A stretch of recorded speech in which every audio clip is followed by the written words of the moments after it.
શાક છે ને આપણા ઘરમાં બધાને બનતું જ હોય છે, પણ મારા ઘરમાં નોર્મલ સરગવા શાક કરતાં ભરેલું સરગવાનું શાક ભાવે છે, જે હું એકદમ સરળ રીતે અને મારી રીતે બનાવું છું. ફટાફટ બની પણ જાય છે. જુઓ, મેં અહીં સરગવો છે એ ભરીને રાખ્યો છે, મસાલો ભર્યો છે, નોર્મલ કરતાં થોડો અલગ છે અને એકદમ સહેલી રીત છે. આ રીતે સરગવાનું શાક બહુ સરસ બને છે અને વળી હું કુકરમાં બનાવું છું આ શાક. તો આ સરગવો મેં ભર્યો છે કઈ રીતે અને મસાલો કેવી રીતે કર્યો છે એ હું તમને પહેલાં બતાવીશ અને પછી આપણે આ શાકને કુકરમાં વઘારવાનું શરૂ કરી દઈએ.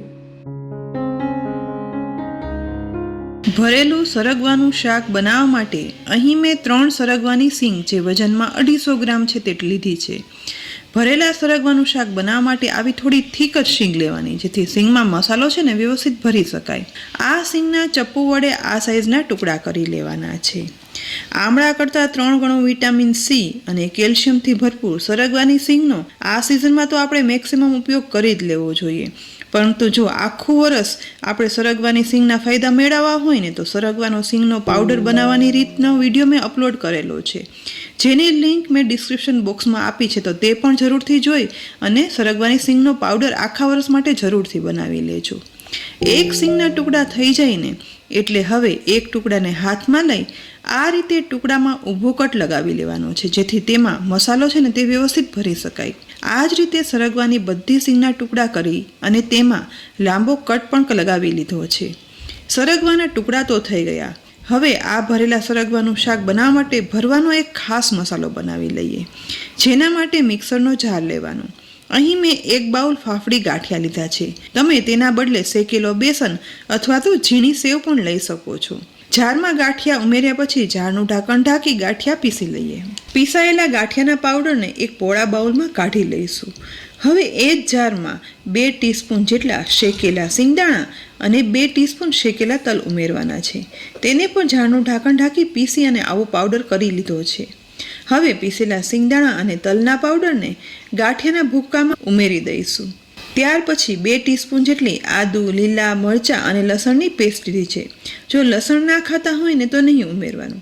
આ પેસ્ટને પણ સાથે ઉમેર્યા પછી સમારેલી કોથમીર પણ ઉમેરી દઈશું. હવે સાથે મસાલામાં 1/2 ટીસ્પૂન મીઠું ઉમેરશું, કારણ કે ગાંઠિયામાં ઓલરેડી મીઠું હોય જ છે. તેની સાથે 1/2 ટીસ્પૂન ગરમ મસાલા પાવડર, 3/4 ટીસ્પૂન લાલ મરચું પાવડર, 1/8 ટીસ્પૂન હળદર પાવડર, 1/8 ટીસ્પૂન હિંગ, 1/2 ટીસ્પૂન ધાણા જીરું પાવડર ઉમેરશું. સાથે ગળાશ માટે 2 ટીસ્પૂન જેટલો ગોળ ઉમેરવાનો છે. જો ગળાશમાં ખાંડ ઉમેરવી હોય ને તો ગોળના બદલે ખાંડ ઉમેરવાની. સાથે અડધા લીંબુનો રસ પણ ખટાશ માટે નીચોવી દઈએ. હવે હાથ વડે જ બધા મસાલાને ગાંઠિયા, સિંગદાણા અને તલના મિશ્રણમાં ઉમેરી અને મિક્સ કરી દેવાના છે, જેથી બધું એકદમ સરસ રીતે મિક્સ થઈ જાય. હાથથી એકદમ વ્યવસ્થિત મિક્સ થઈ અને ભરવા માટેનો મસાલો બની અને તૈયાર થઈ ગયો છે. બીજી સાઈડ ઊભા કટ પાડી અને સમારેલા સરગવામાંથી એક ટુકડો લઈ આ રીતે પાડેલા કટમાં સમાય એટલો ભરવાનો મસાલો પ્રેસ કરી અને ભરી દેવાનો છે.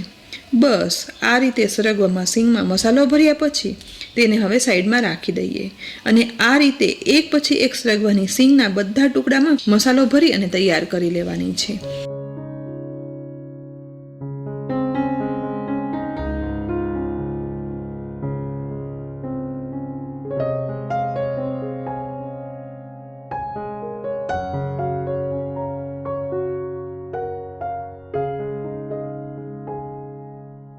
અહીં જુઓ, બધા સિંગના ટુકડામાં મસાલો ભરી અને તૈયાર કરી લીધી છે.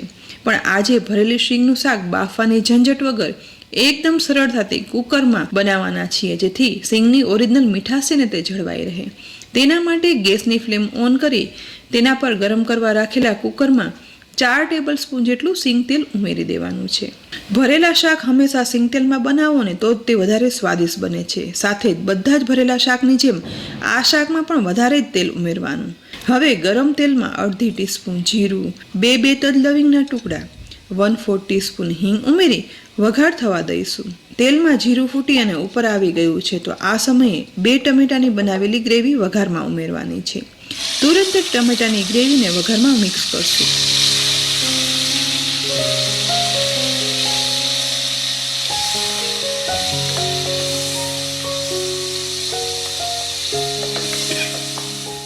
સાથે જ તેમાં સરગવાની સિંગ ભર્યા પછી વધેલો મસાલો હતો ને તે પણ ઉમેરી દેવાનો છે અને ગેસની મીડિયમ ફ્લેમ પર એકદમ વ્યવસ્થિત રીતે મિક્સ કરવાનું છે. થોડા મસાલા તો ભરેલા મસાલામાં હતા જ, પણ હવે ટમેટાની ગ્રેવી પૂરતા આપણે ઉપરથી મસાલા ઉમેરવાના છે.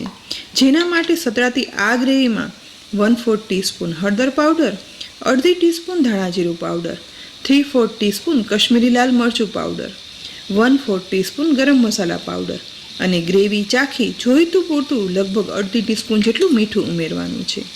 હવે મસાલાને વઘારમાં મિક્સ કરતા જઈ અને સાતળવાના છે, જેથી ટમેટાની ગ્રેવીમાં બધા મસાલા મિક્સ થઈ જાય અને એકદમ સરસ સતરાઈ પણ જાય. અડધી મિનિટમાં સતરાતા મસાલાની સુગંધ સાથે સતરાતી ગ્રેવીમાં હવે તેલ છૂટું પડી અને ઉપર પણ આવી ગયું છે. તો આ સમયે આપણે 1 ટેબલ સ્પૂન જેટલું દહીં આ થીક ગ્રેવીમાં ઉમેરી દેવાનું છે અને તુરંત જ ચલાવી અને મિક્સ કરશું. સતરાતી ગ્રેવીમાં થોડું એવું દહીં ઉમેરવાથી દહીંની ખટાશ સાથે શાકમાં એક ખાસ ક્રીમીનેસ આવશે, જે આ શાકને વધારે સ્વાદિષ્ટ બનાવે છે. બસ દહીં મિક્સ થઈ જાય ને એટલે ગ્રેવીમાંથી તેલ ફૂટી ઉપર આવી ગયું છે. તો આ સમયે મસાલો ભરેલી સરગવાની સિંગને ધીમે ધીમે કરી અને સતરાતી ગ્રેવીમાં ઉમેરી દઈશું. બધી જ ભરેલી શીંગના ટુકડા વઘારમાં ઉમેરાઈ ગયા છે. તો આ સમયે ચમચા વડે ગ્રેવીમાં આ ટુકડાને વ્યવસ્થિત રીતે મિક્સ કરી દેવાના છે, જેથી ટમેટાની ગ્રેવી સાથે ભરેલી શીંગ પણ એકદમ સરસ મિક્સ થઈ જાય. ગ્રેવીમાં શીંગ ભળી જાય ને એટલે હવે આ શીંગમાં 1 કપ પાણીમાંથી જોઈએ એ પ્રમાણે પાણી ઉમેરશું. લચકા જેવું રસાવાળું ભરેલી શીંગનું શાક બનાવવા માટે મેં અહીં 1 કપમાંથી પોણા કપ જેટલું પાણી ઉમેરી દીધું છે. હવે સહેજ જેવું મિક્સ કરશું અને ત્યાર પછી કુકરનું ઢાંકણ ઢાંકી દઈ અને કુકરમાં સીટી લગાવી લઈએ. ગેસની ફ્લેમ મીડિયમ ટુ લો રાખતા આ કુકરમાં 3 સીટી કરી લેવાની છે, જેથી પરફેક્ટ શાક બની અને તૈયાર થાય.